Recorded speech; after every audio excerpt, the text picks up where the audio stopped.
You're watching Telecom TV's exclusive video coverage of the GEN15 event from Dallas.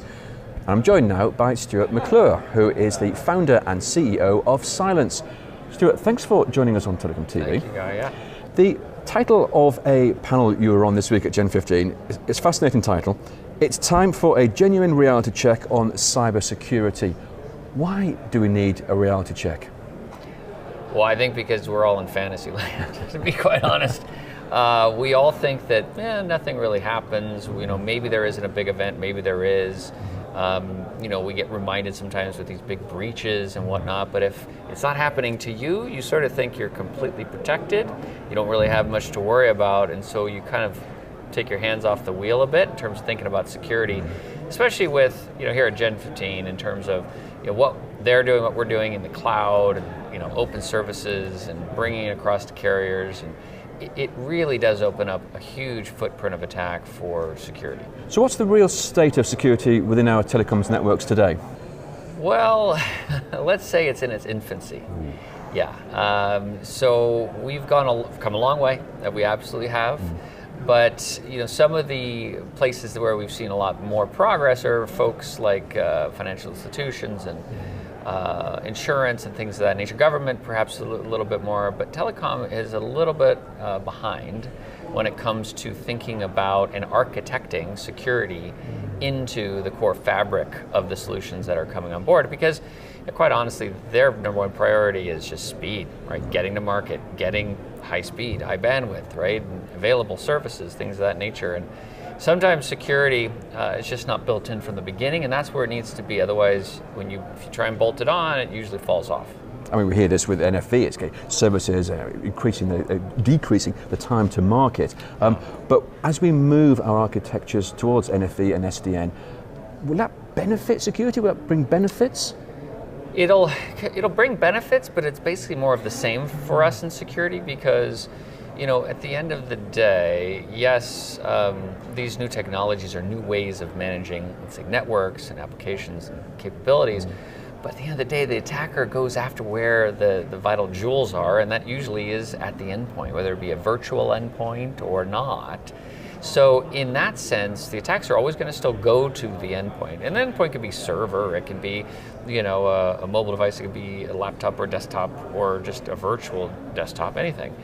But they all go to it because that's where the data is, that's where the information is, privacy is, and the value is. And so at the end of the day, unless you're thinking about it that way and actually preventing the attacks and thinking about security at the endpoint, even if it's virtual, you're going to be left in the cold.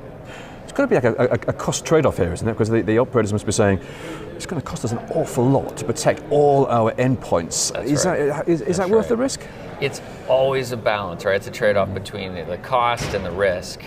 And unfortunately, a lot of folks usually favor the cost rather than the risk until they get burned, until a major event or a breach of some sort happens, and then it is tended to be taken a little bit more seriously, thought about more, executed on more, and implemented more. Yeah.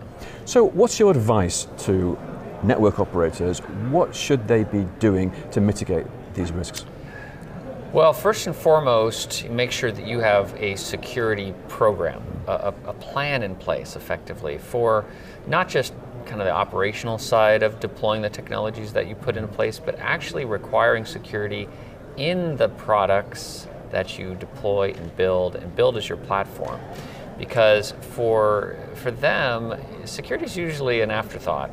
And first off, building a program that thinks about it all the way through, but then also requiring it from the vendors that they purchase technologies from and platforms from is going to go a huge way. The other last bit actually is to really demand some standards around security. So, we talk about standards throughout telecom all the time, but we never talk about security standards. And so it's a big, big opportunity for us, because how can you possibly be secure when you actually aren't even communicating together in the same language? And that's a big Achilles heel, I think. I was going to come on to the standards organisations there and to say, what more can they do? And should we be looking at a concerted global effort to either look at separate security standards or ensure that all our future telecom standards have security baked in from the offset?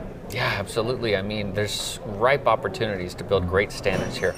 They're not going to be the silver bullet. It's not going to solve security, but it'll get us to the 80-20 rule, and get us a big way into preventing these kinds of attacks from the ground up, from zero day, literally. So it's those standards that we need to focus on, because there's nothing new. I mean, there's nothing really new. All these attacks, we've known about them for decades. We know how they work, we know who do them, and we know how to prevent them, period. End of story. It's just we don't have any standards or requirements to prevent them. Let's hope the situation changes very soon. For now, Stuart, thank you very much for talking to Open TV. Thank you so much, guys.